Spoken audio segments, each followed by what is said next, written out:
बोलो सतगुरुदेव की जय हो।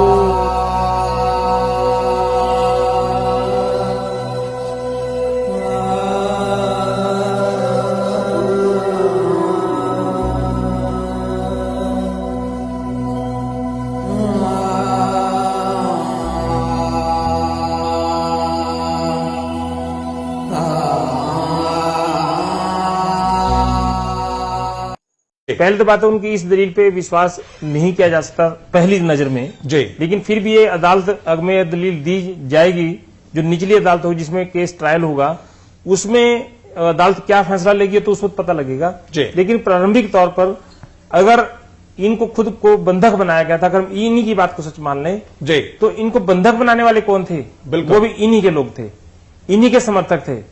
और जो अंदर महिलाएं और बच्चे जिनको बंधक जबरन तौर पर रखा हुआ था, जो महिलाएं और बच्चे बाहर निकले हैं उन सब ने ये बताया, पत्रकारों को बताया, पुलिस को भी बताया और अन्य जो वहां के नागरिक थे जो उनकी मदद कर रहे थे उनको भिजवाने के लिए उनके स्थानों पर, उनको भी बताया कि हमारे साथ जबरदस्ती करके हमें रोका गया और हमारे साथ जाती हुई जी। तो ये बात तो बिल्कुल नहीं मानी जा सकती रामपाल की इस दलील में, इस ड्रामे में। एक प्रकार से जैसे पहले ड्रामे इनके अनुयायी या इनके समर्थक या इनके जो प्रवक्ता जी पहले ही झूठे या गलत बयान देकर भ्रम की स्थिति पैदा करते रहे और ये कहते रहे कि रामपाल आश्रम के अंदर नहीं है, उसका इलाज कहीं और बाहर हो रहा है। और एवं तहलका लगातार ये बता रहा था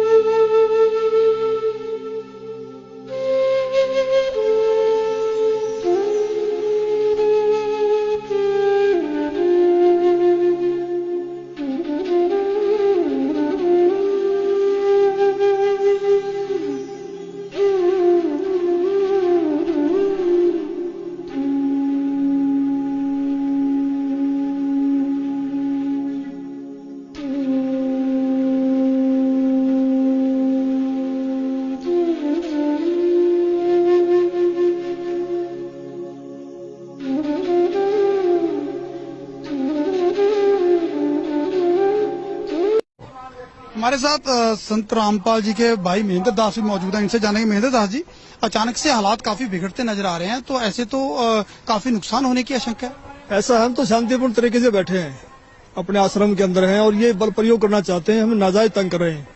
लेकिन आश्रम के लोग भी जैसे टकराव की स्थिति में नजर आ रहे हैं, तो क्या कोई बीच का रास्ता नहीं निकल सकता? बीच का तो यही है कि माननीय न्यायाधीश को चाहिए कि अपने पर विचार करे। हमको डकैत नहीं है, इतना बड़ा ये केस नहीं है, एक कोर्ट की अवमानना केस उन्होंने खुद बनाया, खुद सुन रहे हैं, इसमें न्याय की उम्मीद है।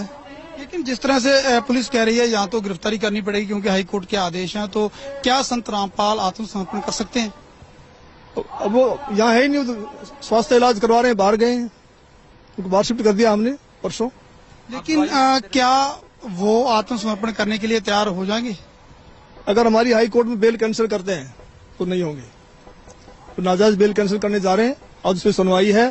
अब उस केस का इस अवमानना से क्या लिंक था? ये अवमानना बनाई इसीलिए गई थी कि उस बेल कैंसिल करके अंदर ठोक दें। एक सबसे बड़ा सवाल यही है कि आपका कहना है कि संत रामपाल आश्रम के अंदर मौजूद नहीं है। अगर संत रामपाल आश्रम के अंदर मौजूद नहीं है तो क्यों फिर पुलिस को रोका जा रहा है? पुलिस अगर जाकर के चेक करती है संत रामपाल नहीं होंगे तो पुलिस वापस चली जाएगी। क्योंकि यहाँ कल एसडीएम ने और डीसी ने बताया, एसडीएम आदेश पड़ रहा था कि हमने इसको सील कर लिया है, नाजायज तरीके सील करने के आदेश दिए, अपने आश्रम को नहीं छोड़े, आश्रम की सुरक्षा के लिए बैठे हैं अब हम। ठीक है, ओके। तो ये थे महेंद्र दास, संत रामपाल के भाई हैं और जो आश्रम के प्रवक्ता राज कपूर ने हमसे बात की। इनका कहना है कि आश्रम के लोग किसी भी हाल में पीछे नहीं हटेंगे, यानी कि अगर पुलिस आगे जाएगी तो इनका कहना है कि यह लोग अपनी जान तक देने के लिए तैयार हैं, यानी कि सीधा सीधा कह सकते हैं कि टकराव की स्थिति यहाँ पर पैदा हो चुकी है।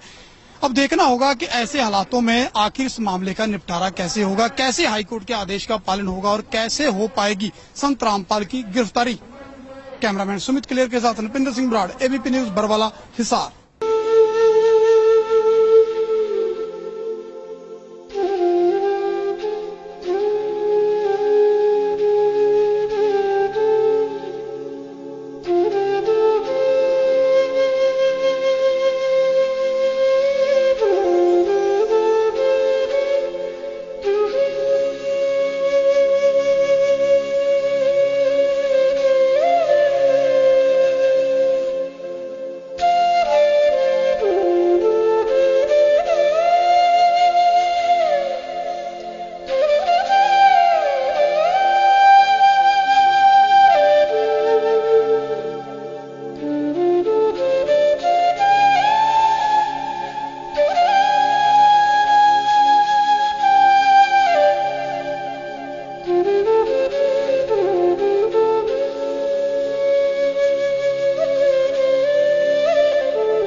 रिपोर्ट आ चुकी है, आपको मेडिकल रिपोर्ट आ चुकी है, उसमें है कि आप बिल्कुल सही है, लेकिन कोर्ट को गुमराह कहीं न कहीं किया गया। ये कहा जाता रहा कि आप अस्वस्थ है, जिसकी वजह से कोर्ट में पेश नहीं हो पाए। अब स्वस्थ हो गया, मैं पहले बीमार था। रामपाल जी, आपकी जो बेल एप्लीकेशन थी वो भी अब रिजेक्ट कर दी गई है, जो 2008 में आपको बेल मिली थी कोर्ट की तरफ से, उसके बारे में क्या कहना है? धन्यवाद। जो पूरा विवाद हुआ उसमें 6 लोगों की जान गई, तो आपको कोई अफसोस है उस बात का? बहुत अफसोस है जी। नहीं, जो आपने अपने अनुयायियों को जिम्मेदार ढाल कौन है बनाया इस चीज़ का? और आप पीछे छुपे रहे, मैंने किसी को नहीं, इसको आप सही मानते हैं? मैंने नहीं बनाया किसी को, वो अपने आप ही बन रहे थे, मुझे भी रोक रखा था। आपके ऊपर इतने इल्जाम है सर, आपके ऊपर इतने इल्जाम झूठे कैसे हैं आपके ऊपर? आपके गुंडे इतने खड़े थे वहाँ पे, हजारों आदमी हरियाणा पुलिस से। मेरे नीचे राष्ट्रीय समाज सेवा समिति। नहीं तो आपकी समिति है? अरे आपकी समिति है बाबा, आप अपने आप को संत कहते हैं, आप संत कहने लायक भी है? आप आपसे भी जवाब दीजिए। आपके वहाँ इतनी फोर्स, इतने गुंडे, इतने आर्मी खड़ी है हरियाणा पुलिस के ऊपर।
सर्व संघ से मेरा आदेश है कि जो भी कार्रवाई की जा रही है, जैसे कोई समागम मनाया जाता है या कोई और कार्रवाई हो रही है, ये मेरे आदेश से ये सब भगत कर रहे हैं, जिनकी जो मैंने कमेटी बना रखी है। इनके ऊपर विश्वास करो, अगर इससे अलग चलोगे तो तुम गुरुद्रोही में आ जाओगे। मैं सबकी डिटेल मंगाऊंगा, कौन कौन क्या क्या बकवास कर रहे हैं, उनको फिर मिशन से निकाल दूंगा, ताकि ये खत्म हो जाओगे भगवान के दरबार से, समझ गए। जो कमेटी मैंने निर्मित बना रखी है वो मेरी सहमति से, मेरी आज्ञा से, मेरे से सलाह करके कदम उठाती है। ये अपने आप कोई भी कदम नहीं उठाते। जो भी कार्रवाई हो रही है ये मेरी हो रही है। अगर इनका कोई विरोध करता है तो मेरा और मेरे वीर भगवान का विरोध करता है, वो पाप आत्मा है, वो हमारे मिशन से बाहर निकाल दिया जाएगा। ठीक है, इस ऑडियो को सबको डाल दो, बता दो हरामखोरों को जो इस मिशन का नाश करना चाहते हैं। ठीक है जी गुरु, सच्चा है। तो ये ऐसे कुसंगत होती है, वो बर्बाद करती है उन्हीं को जो मंद बुद्धि होते हैं। नहीं तो ज्ञानवान तुरंत सोच लेते ये कोई बात है। इतने दिन हो गए गुरुजी ने, 15 साल हो गए, मैं नाम देते न, किसी को ऐसा कुछ कहा नहीं, कोई ऐसी दोगली बात करी नहीं।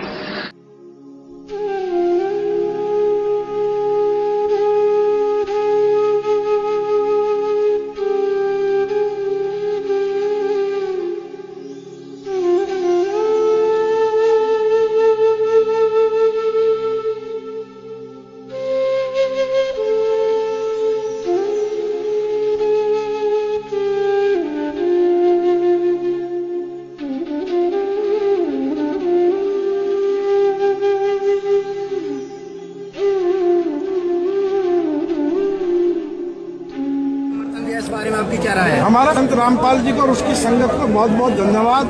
और उन्होंने हमें आज 11 लाख रुपए चंदा देकर भी आंदोलन में भी मदद की। और मैं तो ये कहना चाहूंगा कि संत रामपाल जी के ऊपर भी जो जुल्म हुए, और उस जुल्म को जब वे उनके दर्शन करने उनके शरणार्थी जाते हैं तो उस पर भी तमाम अत्याचार किए जाते हैं, लाठियां बरसाई जाती है। सरकार उनको तंग कर रही, और जो आर्य समाज के उनके बीच में डिस्प्यूट है उसको भी दूर कराने की कोशिश करेंगे, क्योंकि हम खुद आर्य समाजी हैं।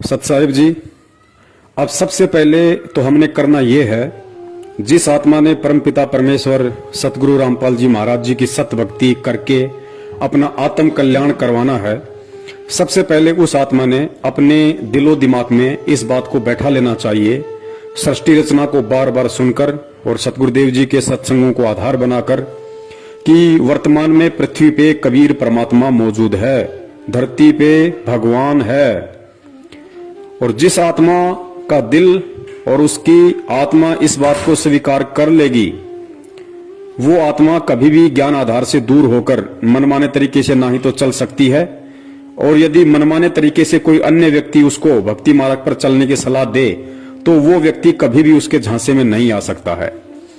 क्योंकि सतगुरुदेव जी ने बताया कि जब तक आप अपने गुरु को परमात्मा के रूप में नहीं देखोगे तब तक तो आपकी भक्ति शुरू भी नहीं होती है, चाहे आपने कोई सा भी नाम ले रखा है।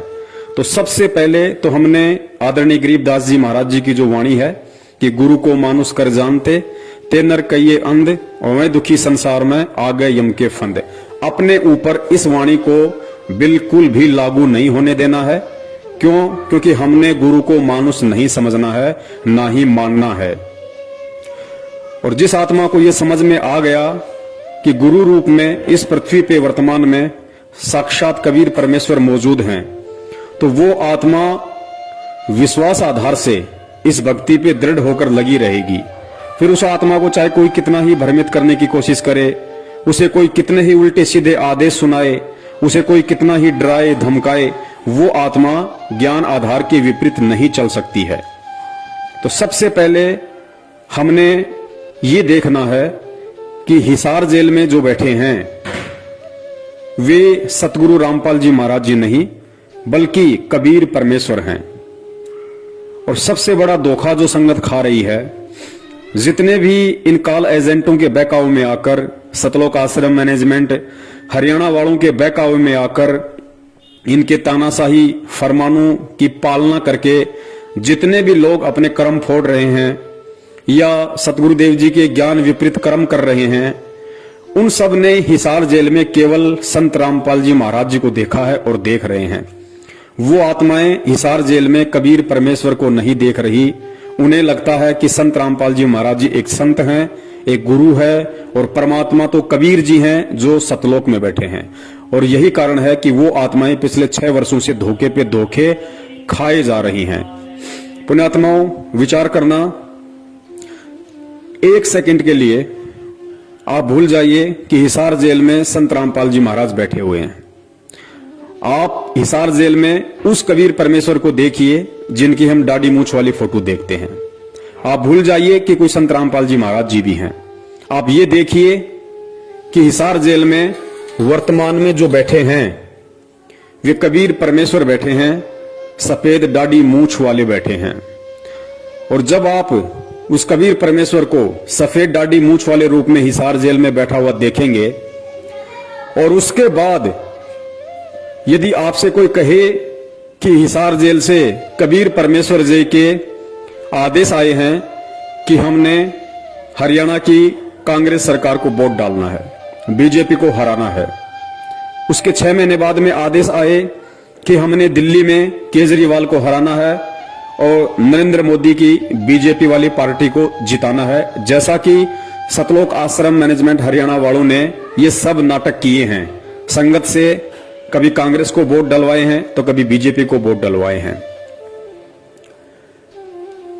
आपको यदि हिसार जेल से आदेश आए कि आपने हरियाणा के जाट आंदोलन में शामिल होकर सरकार का विरोध करना है, आपको हिसार जेल से आदेश आए कि आपने राजस्थान की करनी सेना को समर्थन देना है, क्योंकि करनी सेना उस गैंगस्टर के समर्थन में है, उस गुंडे व्यक्ति के समर्थन में है जो 1-2 साल पहले पुलिस एनकाउंटर में मारा जा चुका था, जिसका नाम था गैंगस्टर आनंदपाल सिंह।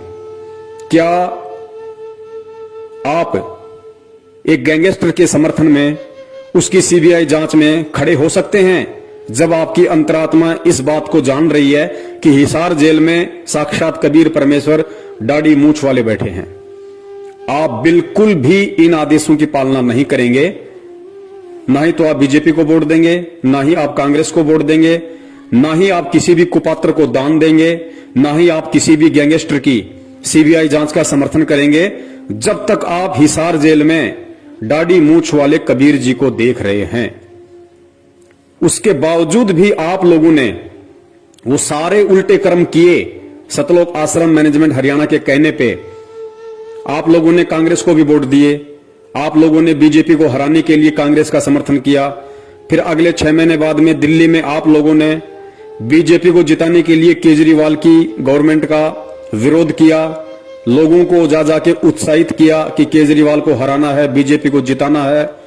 उसके बावजूद भी आप लोगों ने उसी गैंगस्टर आनंदपाल सिंह की सीबीआई जांच का समर्थन किया और आपने उसी राजपूत करनी सेना को राजस्थान के अजमेर में एक सभा के दौरान 5 लाख रुपए का चेक दिया। और उसके बाद उसी राजपूत करनी सेना का जब भिवानी के अंदर सम्मेलन था तो वहां भी आप लोग शामिल हुए। क्यों शामिल हुए? क्योंकि आप हिसार जेल में उस कबीर परमेश्वर को नहीं देख रहे थे, बल्कि आप हिसार जेल में संत रामपाल जी महाराज जी को देख रहे थे।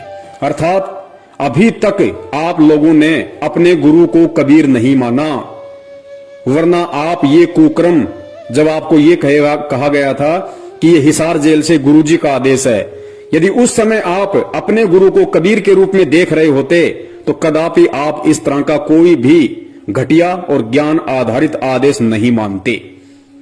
तो यही सबसे बड़ी भूल हमने 650 साल पहले की थी और यही भूल हम वर्तमान में दोहराने जा रहे हैं कि हम गुरु को मानुष मान रहे हैं।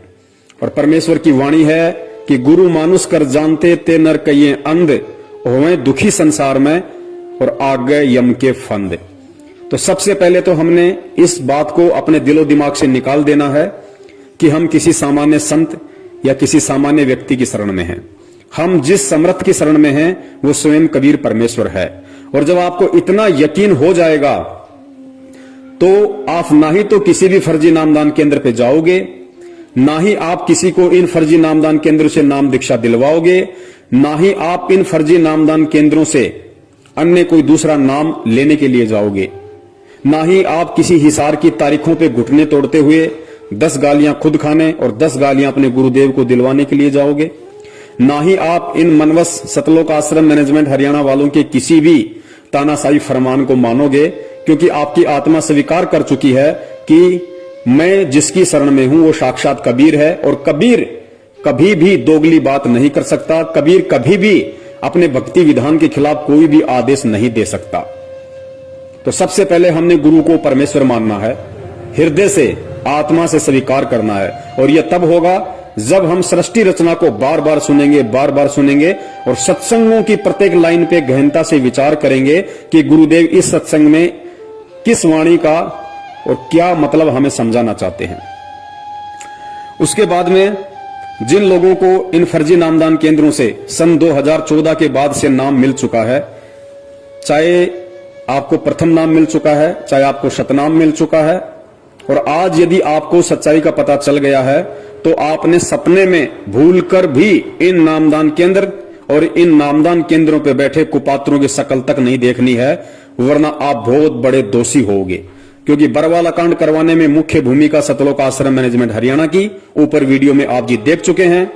और वही सतलोक आश्रम मैनेजमेंट हरियाणा का मुखिया महेंद्र भगोड़ा वर्तमान में सभी नामदान केंद्र खोल के बैठा है गुरु की आड़ में। तो आप यदि इन नामदान केंद्रों पे जाते हो, इन कुपात्रों को ज्योति पाठ दान का पैसा देते हो, इन कुपात्रों के फर्जी आदेशों को मानते हो, या इन कुपात्रों के कहने से आप जी गुरुजी की तारीखों पर हिसार में जाते हो व्यर्थ में अपना समय और पैसा बर्बाद करने, तो आप जी अभी अपने गुरु को कबीर परमेश्वर नहीं मान पाए हैं और आप जी भक्ति मार्ग में धोखा खा रहे हो। तो हमने बिल्कुल भी इन लोगों से किसी भी प्रकार का आध्यात्मिक संपर्क नहीं रखना है। तो जिन लोगों ने प्रथम नाम और सतनाम ले लिया है अनजाने में इन नामदान केंद्रों से, अब आगे उन्होंने इन नामदान केंद्र वालों से, सतलोक आश्रम मैनेजमेंट हरियाणा से, गुरुजी के परिवार वालों से और हर उस व्यक्ति से, चाहे वो भगत ही क्यों ना हो, जो सतगुरु के ज्ञान को आधार बनाकर नहीं चल रहा है और देखा देखी में चल रहा है, भेड़ चाल में, उस व्यक्ति से हमारा किसी भी प्रकार का कोई संबंध नहीं होना चाहिए। क्योंकि परमेश्वर कहते हैं कबीरा तहां जाइए रह संतन की प्रीत, इष्ट मिले और मन मिले, मिले सकल रस रीत। परमेश्वर कहते हैं भगत ने केवल उसी व्यक्ति या भगत के पास बैठना चाहिए जिसके रीति रिवाज, जिसका मन, जिसका इष्ट, जिसके कायदे कानून सेम हो, मिलते हों। तो वर्तमान में संगत में दो ग्रुप हैं। एक ग्रुप सतलोक आश्रम मैनेजमेंट हरियाणा जो बिल्कुल देखा देखी और अंधा होकर चल रहा है, दूसरा ग्रुप है सत्सेवक जो परमेश्वर के ज्ञान को आधार बना के चल रहे हैं। उसके बाद में जिस व्यक्ति ने अभी तक संत रामपाल जी महाराज जी से नाम दीक्षा नहीं ली है और जो व्यक्ति केवल उनके सत्संग ही सुन रहा है और उस व्यक्ति को ये सच्चाई मालूम पड़ चुकी है हमारी वीडियो देखकर, तो उस व्यक्ति ने भूल कर भी इन नामदान केंद्रों से कोई भी नाम दीक्षा नहीं लेनी है। उस व्यक्ति ने सबसे पहले गहनता से सत्संग सुनने हैं, सत्संगों को आधार बनाना है और सारी सच्चाई से परिचित होकर उस व्यक्ति ने जब तक सतगुरु रामपाल जी महाराज जी हिसार जेल से बाहर नहीं आते हैं तब तक उसने संकल्प नाम दीक्षा के माध्यम से भक्ति शुरू कर देनी है। संकल्प नाम दीक्षा क्या है, संकल्प नाम दीक्षा के माध्यम से भक्ति कैसे शुरू होगी, संकल्प नाम दीक्षा के अंतर्गत हमने क्या क्या करना पड़ेगा, वो सारी विधि एक 2.5 घंटे का वीडियो हम सत्सेवकों ने बना रखा है। वीडियो का लिंक इसी वीडियो के डिस्क्रिप्शन बॉक्स में आपको मिल जाएगा, आप उसको देख लीजिए, अच्छी तरह से उसको देखिए, समझिए, उसके बाद आप जी संकल्प नाम दीक्षा लें और अपने घर में भगवान को प्रकट करें। इसके अलावा आपने किसी भी प्रकार का ज्योति पाठ या दान का पैसा किसी भी उस कुपात्र व्यक्ति को नहीं देना है जो सतगुरु रामपाल जी महाराज जी के फर्जी आदेश बताकर पिछले 6 साल से संगत को लूटने में लगा हुआ है। गुरुदेव कहते हैं कि गुरु बिन दान पुण्य जो कर ही मिथ्या होय कभू न फल ही। और गुरुदेव कहते हैं कि गुरु बिन माला फेरते गुरु बिन देते दान, गुरु बिन दोनों निष्फल है चाहे पूछो वेद कुरान। और परमात्मा कहते हैं गुरु बिन होम यज्ञ जो साधे औरों मन 10 पातक लागे, यानी बिना गुरु की आज्ञा के, बिना गुरु के आदेश के। और यदि आपने उस कुपात्र व्यक्ति को दान धर्म ज्योति पाठ का पैसा दे दिया, हवन यज्ञ करवा लिया, उसके यहां पे आपने पाठ करवा लिया, तो आप जगत वालों से 10 गुना ज्यादा दोषी परमेश्वर की नजरों में बन जाओगे। तो हमने ये गलती अब भूल कर भी नहीं करनी है, क्योंकि जब हमें विश्वास हो जाएगा और हमारी अंतरात्मा इस बात को स्वीकार कर लेगी कि मेरा गुरु साक्षात कबीर है, तो आपको यह भी विश्वास हो जाएगा कि वो कबीर हिसार की जेल में बैठने के लिए नहीं आया है, उस कबीर का कोई खेल है। वो कबीर एक तीर से अनेकों शिकार करता है और पहला शिकार उसका यही है कि इस भक्ति मार्ग में सबसे बड़ा रोड़ा यदि कोई बनता है, सबसे बड़ा रोड़ा यदि ये काल किसी को बना के खड़ा करता है, तो उसी सतगुरु के परिवार को, भाई बंधुओं को, रिश्तेदारों को निमित्त बनाकर खड़ा करता है। तो सतगुरु रामपाल जी महाराज जी ने सबसे पहले इस सतलोक आश्रम मैनेजमेंट हरियाणा अपने परिवार वाले, अपने रिश्तेदार, जो भी ये मैनेजमेंट है, जितने भी कोऑर्डिनेटर हैं, नामदान संचालक है, इन सबको ज्ञान आधार से प्रत्येक भगत के हृदय में ये जमा देना है कि हमने यदि भक्ति करनी है, यदि कबीर की भक्ति करनी है, हमने यदि सतलोक जाना है, तो हमने केवल और केवल अपने सतगुरुदेव जी के वचन और उनके ज्ञान को ही आधार बनाकर चलना पड़ेगा। और सतगुरु का उसके सत्संगों के अतिरिक्त अन्य कोई भी किसी प्रकार का आदेश नहीं होता है। सतगुरु का जो भी आदेश है वो उनका सत्संग है। सत्संगों से बाहर सतगुरु कभी भी दोगली बात करते हुए अन्य आदेश नहीं देता है। जिस प्रकार इन लोगों ने उसी कबीर परमेश्वर का नाम लेकर हमसे राजनीतियां करवा दी, हमसे आरक्षणबाजियां करवा दी, हमें अनेक प्रकार के सामाजिक संगठनों के धरनों में बैठा दिया, हमसे राजनीतिक पार्टियों का समर्थन और उनकी वोटिंग के लिए गली गली गांव गांव जाकर हाथ फैलवा दिए, हमारे से गुंडों की सीबीआई जांच करवा दी, कुपात्रों को लाखों की संख्या में, करोड़ों में दान दिलवा दिया। तो हमने अब ये गलतियां बिल्कुल भी नहीं करनी है। उसके बाद जिस आत्मा ने ज्योति या पाठ करवाना है या जिसकी इच्छा है, क्योंकि परमेश्वर कहते हैं कि साल में एक बार पाठ का संकल्प अवश्य करवाना चाहिए। तो साल में एक बार का मतलब है, वर्तमान में गुरुदेव जेल में हैं, आज हमारे बीच में शरीर रूप में नहीं है, तो परमेश्वर ने उसकी विधि बता रखी है। परमेश्वर ने कहा कि साधु भूखा भाव का, धन का भूखा नाही, और जो कोई धन का भूखा वो साधु भी नहीं। यानी जो असल में संत होगा, सतगुरु होगा, जो कबीर होगा, वो माया का भूखा नहीं होता, वो धन का पैसे का भूखा नहीं होता, वो केवल भाव का भूखा होता है। तो हमने जहां अपने घर में परमेश्वर का दरबार लगा रखा है, वहां पे हमने दंडवत प्रणाम करके, यदि हमने ज्योति संकल्प करनी है तो हम ज्योति की प्रार्थना करेंगे, यदि हमने पाठ का संकल्प करना है तो हम पाठ का संकल्प करेंगे, और परमेश्वर को दंडवत करके हम ये प्रार्थना करेंगे कि हे परमपिता परमेश्वर, आपका दास या दासी आप जी के चरणों में ज्योति का संकल्प करता है। हे परमेश्वर, इस दास के इस संकल्प को स्वीकार करें, और परमात्मा जिस दिन आप साक्षात हमें दर्शन देंगे, जब आप आश्रम में आएंगे, परमेश्वर उस समय, आज मैं जो संकल्प कर रहा हूं आपकी प्रेरणा से, परमेश्वर उस समय जो भी पैसा आप बताएंगे, आप कहेंगे, उतना पैसा मैं आप जी के कर कमलों में दूंगा। तो साधु भूखा भाव का, धन का भूखा नहीं। परमेश्वर अंतर्यामी होता है, घट घट का वासी होता है। इस तरीके से हमने ज्योति पाठ का संकल्प करना है। सेम लाभ परमात्मा देंगे क्योंकि ये सतगुरु का वचन है और भक्ति मार्ग में सतगुरु का वचन ही सर्वोपरि होता है, सर्वोत्तम होता है और सतगुरु का वचन ही उनके सत्संग होते हैं।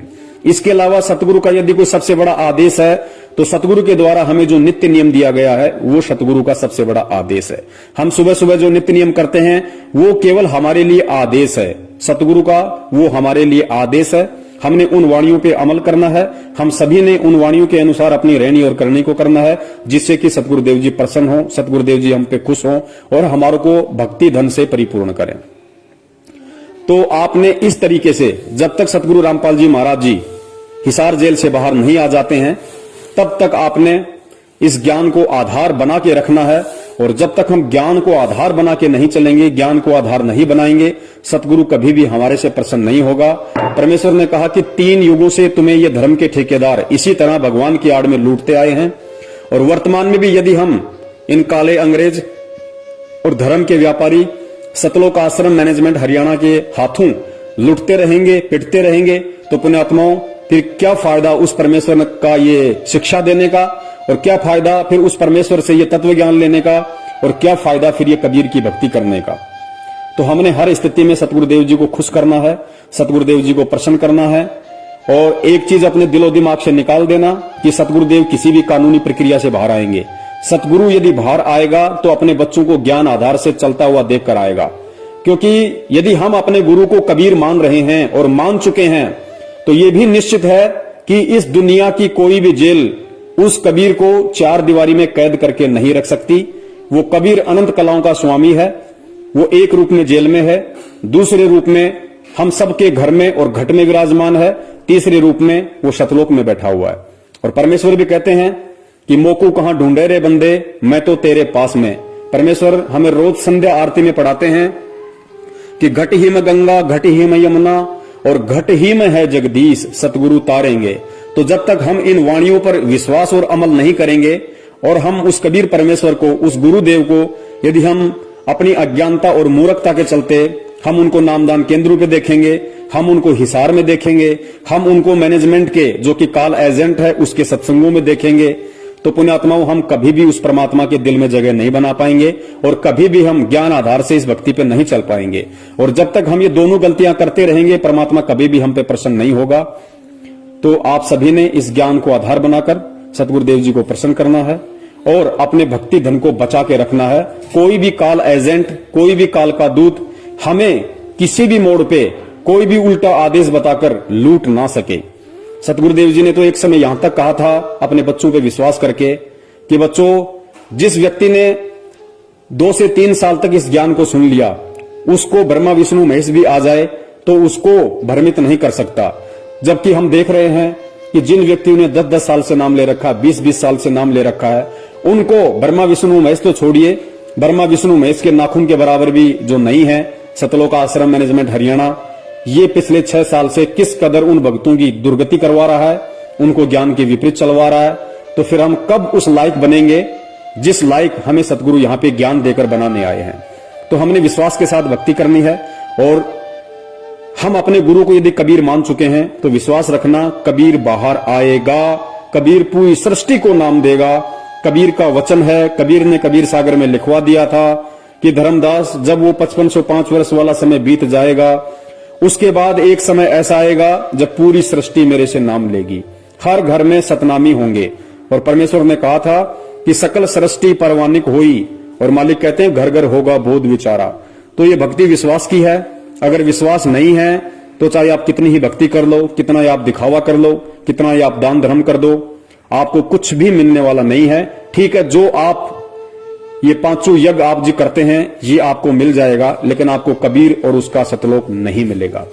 तो इस तरीके से सतगुरु रामपाल जी महाराज जी के हिसार जेल से आने तक, और विश्वास रखना सतगुरु चाहे आए कल, सतगुरु चाहे आए 10 साल बाद, सतगुरु चाहे आए 20 साल बाद, और चाहे सतगुरु की मौज वो जेल से ना आए, लेकिन हमने यदि उनको कबीर मान लिया है, सतगुरु मान लिया है, तो हमने ज्ञान आधार की पूंछ पकड़ के इस भक्ति मार्ग पे निश्चिंत होकर लगे रहना है। क्योंकि पुण्यात्माओं, विचार करना, सतगुरु के मिलने से पहले आप और हमें बिल्कुल भी नहीं पता था कि सतगुरु क्या होता है, सतलोक क्या है, मोक्ष क्या है, और हमारा ये जीवन प्राप्त करने का मकसद क्या है। तो परमात्मा ने खुद ही हमारा हाथ पकड़ा, खुद ही हमें ये जानकारी करवाई। तो निश्चित सी बात है पुण्यात्माओं, जब हमारी कोई औकात ही नहीं है, जब हमारी अपनी कोई सोच और विचार ही नहीं है, और कबीर परमेश्वर ने खुद हमें एक सोच दी, हमें एक विचार दिया, हमें इस भक्ति मार्ग पे लगाया, तो जाहिर सी बात है हमें सतलोक पहुंचाने का काम, हमें सतलोक में बैठाने की जिम्मेदारी स्वयं उस कबीर परमेश्वर की है। अब वो उनकी मर्जी, वो चाहे तो इस जन्म में बैठा दे, वो चाहे तो अगले 10 जन्म के बाद बैठा दे। हमें बिल्कुल भी इस बात की चिंता नहीं करनी है, क्योंकि हम अपना सब कुछ कबीर परमेश्वर को सौंप चुके हैं। ऐसा नहीं है कि हम आज पहली बार उस कबीर परमेश्वर की शरण में आए हैं। अनंत युग हो गए हमें इस परमात्मा की शरण में रहते हुए, और जब अनंत युग बीत जाते हैं तब ये ज्ञान थोड़ा थोड़ा समझ में आने लगता है। क्योंकि परमेश्वर ने मीराबाई के लिए कहा था कि साधु सेती मस्करी, चोरा नाल खुशहाल, मल अखाड़ा जीतेंगे ये युगों युगों के माल। मल अखाड़ा यानी भक्ति रूपी अखाड़ा केवल वही आत्मा, वही पहलवान जीतेगा जो युगों युगों से कबीर परमेश्वर की भक्ति करता आ रहा है। तो जितनी बार भी हम इस कबीर परमेश्वर की शरण में आए हैं, हर बार हम यही सोचते थे कि अब की बार हमारा मोक्ष पक्का है, अब की बार हमारा मोक्ष पक्का है, जैसा आज हम वर्तमान में सोच रहे हैं। लेकिन क्या उन युगों में हमारा मोक्ष हुआ? नहीं हुआ।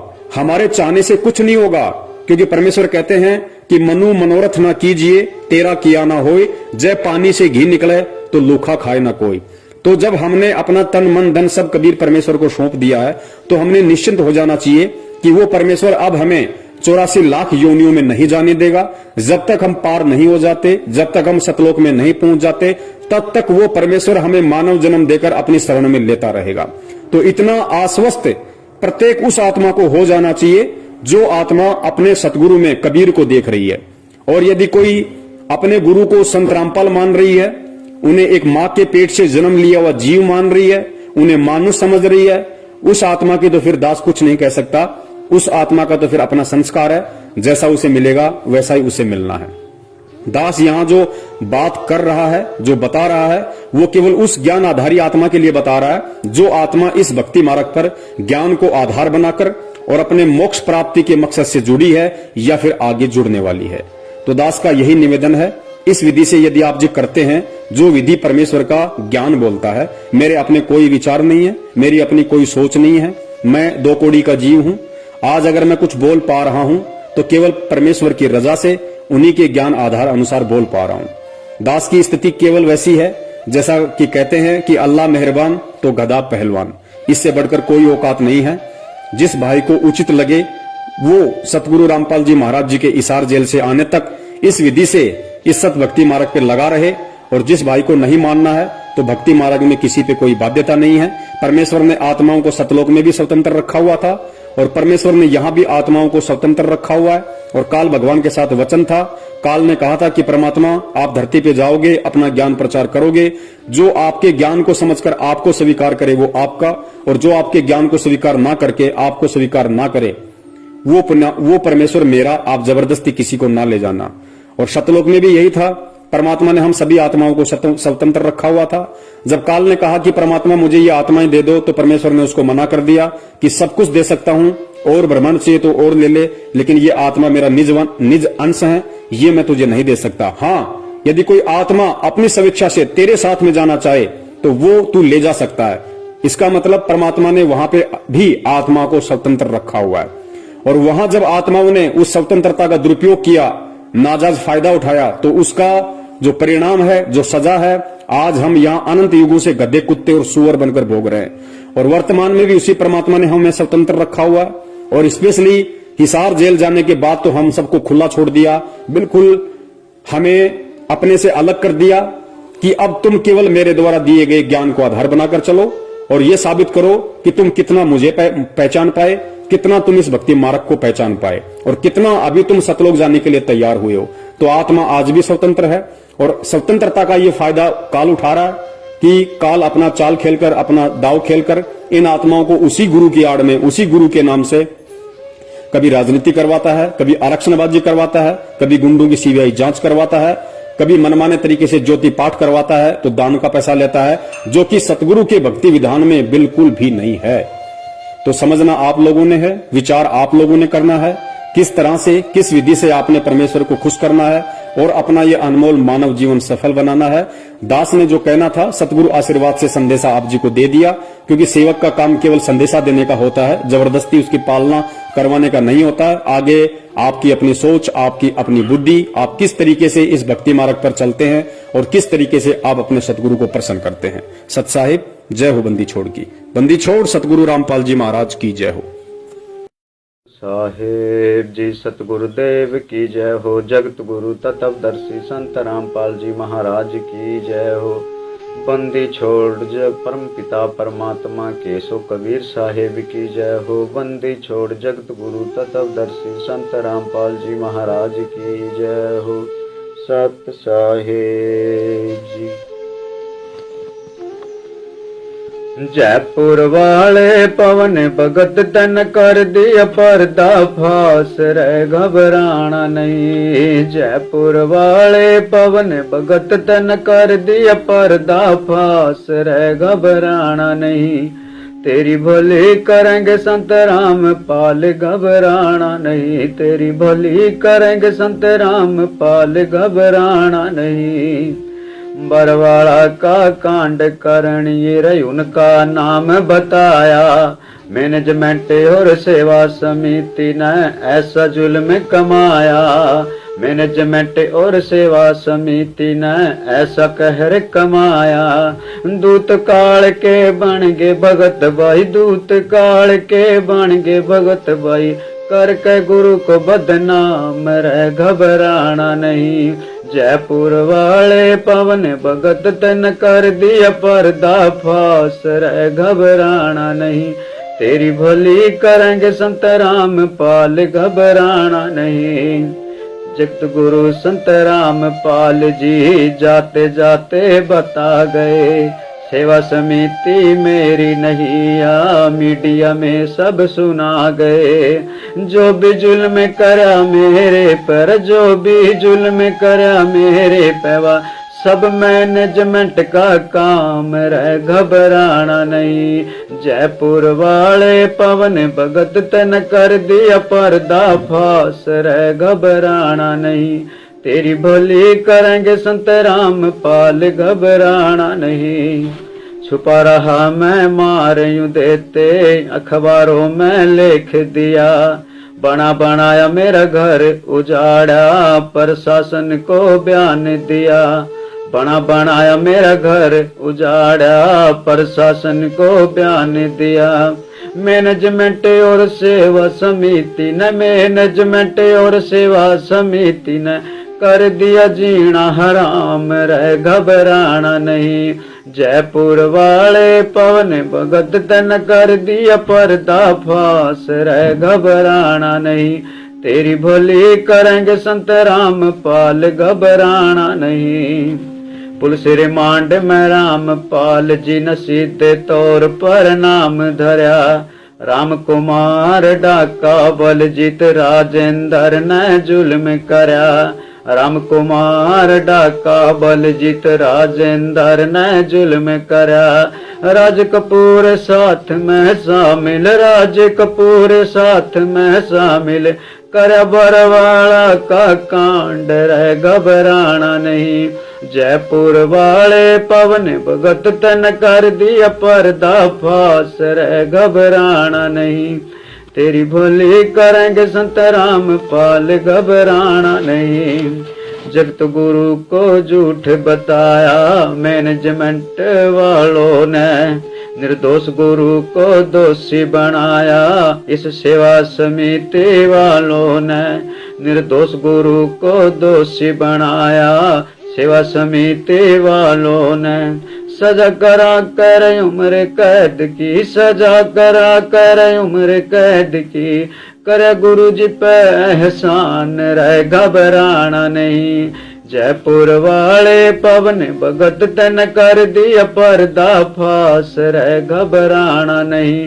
तेरी भली करेंगे संत राम पाल, घबराना नहीं। तेरी भली करेंगे संत राम पाल, घबराना नहीं। रामपाल मेरा सच्चा सतगुरु जिसने पढ़ की तोड़ निभानी। रामपाल मेरा सच्चा सतगुरु, जिसने पड़गी तोड़ निभानी। जीते जी मेरे रामपाल ने दे दी है कुर्बानी। जीते जी मेरे रामपाल ने देती है कुर्बानी। सुन लो सत भगतो भाई सारे, सुन लो सत भगतो भाई सारे, बनियो नान जान रह घबराना नहीं। जयपुर वाले पवन भगत तन कर दिया पर्दा फास, रह घबराना नहीं। तेरी बोली करेंगे संत रामपाल, घबराना नहीं। गोंदवाला में रण सिंह कह रहा, चुप रहा ना जावे। गोंदवाला में रण सिंह कह रहा, चुप रहा ना जावे। सेवा समिति मैनेजमेंट का करना पड़ा सफाया। मैनेजमेंट और सेवा समिति का करना पड़ा सफाया। और सहा नहीं जाता हमसे, और सहा नहीं जाता हमसे, सतगुरु का अपमान, रह घबराना नहीं। जयपुर वाले पवन भगत तन कर दिया पर्दा फास, रह घबराना नहीं। तेरी भली करेंगे संत रामपाल, घबराना नहीं। जयपुर वाले पवन भगत तन कर दिया पर्दा फास, रह घबराना नहीं। तेरी भली करेंगे संत रामपाल, घबराना नहीं। तेरी भली करेंगे संत रामपाल, घबराना नहीं। सत साहेब जी।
बोलो सतगुरुदेव की जय हो।